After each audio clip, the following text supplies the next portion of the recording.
Assalamualaikum warahmatullahi wabarakatuh. Perkenalkan, nama saya Ivanuddin Saputra dengan NIM 2213110, Prodi Akidah Filsafat Islam, kelas AFI 5 bagian A.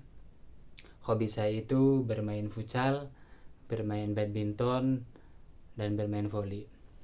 Baik, di sini saya akan menjawab terkait pertanyaan-pertanyaan UTS pada mata kuliah Filsafat Sosial dan Politik. Baik, pertanyaan-pertanyaan itu ada pertanyaan, coba ceritakan tentang konsep keadilan sosial menurut John Rawls gitu ya. Jadi pada konsep keadilan sosial menurut John Rawls ini yaitu berfokus pada dua prinsip utama. Yang pertama itu ada setiap individu itu memiliki hak yang sama atas kebebasan dasar yang luas, serta dengan kebebasan orang lain.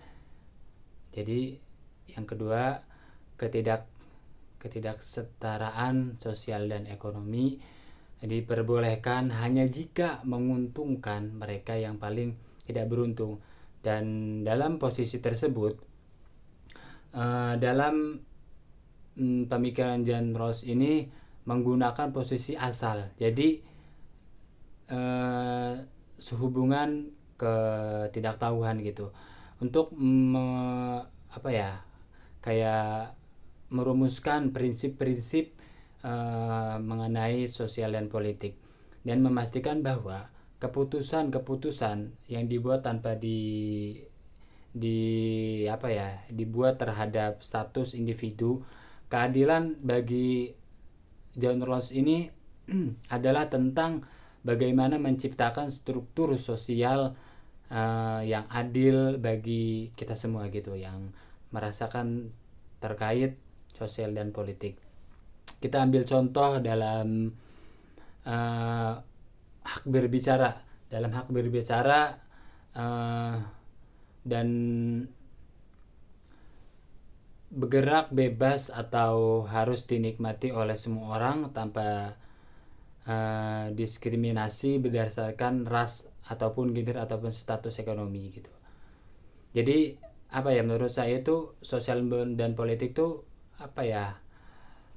hanya terkait gimana kita membawanya aja gitu tuh, terkait sosial dan politik itu.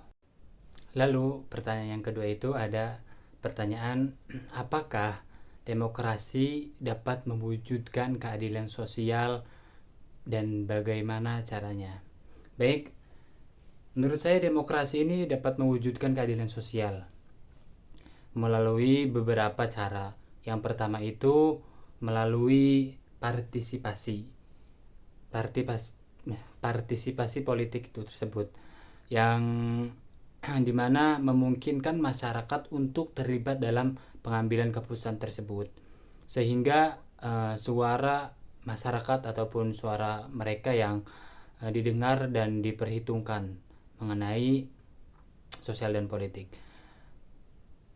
Yang kedua itu ada penerapan prinsip-prinsip demokrasi yang adil seperti pemilihan umum yang transparan dan akuntabel gitu kan, membantu menciptakan pemimpin yang dimana responsif dan terhadap kebutuhan rakyat gitu tuh.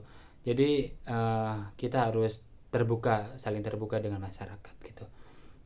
Yang ketiga itu ada keadilan sosial untuk mendorong distribusi sumber daya dan merata, dan mengurangi kesenjangan ekonomi dan meningkatkan akses pendidikan dan serta layanan publik. Dengan demikian, demokrasi yang kita pahami ataupun bagaimana caranya itu, demokrasi yang berfungsi sebagai alat untuk mencapai kesejahteraan itu dan keadilan bagi seluruh rakyat tersebut gitu. Jadi kita sebagai rakyat ataupun sebaliknya, kita sama-sama merasakan gitu tuh apa itu keadilan dan bagaimana itu cara kita memahaminya gitu tuh. Kita ambil contoh dalam negara-negara seperti Skandinavia, yang dimana bahwa apa ya, kebijakan keadilan sosial yang kuat berkontribusi pada tingkat partisipasi politik yang tinggi gitu tuh yang dialami di negara tersebut. Yang dimana di Indonesia ini penerapan prinsip-prinsip demokrasi seperti pluralisme ini dan partisipasi ini dalam politik ini masih perlu ditingkatkan untuk mengurangi kesenjangan sosial tersebut. Jadi pada pertanyaan-pertanyaan yang dikemukakan dalam UTS ini menurut saya cukup menarik karena ini kembali lagi ke kita untuk rakyat ataupun masyarakat yang merasakannya. Baik, terima kasih, cukup sekian dari saya. Wassalamualaikum warahmatullahi wabarakatuh.